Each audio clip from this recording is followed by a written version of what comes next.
Can you tell us a little bit about how the process of compulsory liquidation might begin? A compulsory liquidation is the result of a winding up petition being issued and subsequently a winding up order being made by the court. And who might look to make a winding up petition to the court? The most common petitioner would be a creditor of the company who's owed a minimum undisputed amount of £750 or more. They simply have to demonstrate to the court that the company is insolvent. What should a company issued with a winding up petition do? It's important to try and not let it reach this stage. Once there's evidence that the company cannot pay its debts or there are cash flow problems, then I would recommend seeking professional advice immediately to try and halt the problems and put a solution in place. If a winding up order is issued by the court, then the directors will lose all control over the company and the liquidation process, as it would be passed to the official receiver to realise assets and distribute any funds to creditors.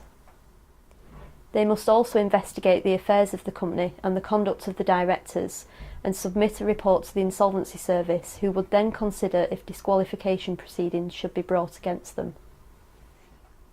Is it too late to find another solution once the petition's made? Not necessarily.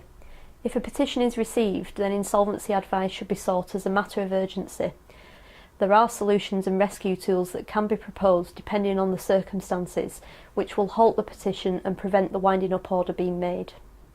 Swift action is vital, as the petition is required to be advertised in the London Gazette, a publication monitored by the banks. Once they see a petition has been issued, they will be more than likely to freeze any company accounts, making continued trading practically impossible. What would you advise someone to do if they're worried about compulsory liquidation? It's never too early to seek advice for a company that may be in trouble. The earlier the problems are brought to light, the more control directors will have over the situation and the more solutions that will be available. If there are cash flow problems, creditors chasing for payments or the threat of a compulsory liquidation, then the advice and services of an insolvency practitioner will be extremely valuable. Focus Insolvency Group are here to offer free and impartial advice regarding all routes of insolvency, and we pride ourselves on the principle of best advice always given. If you feel that insolvency advice might be appropriate for yourself or a client, then I'm more than happy to assist.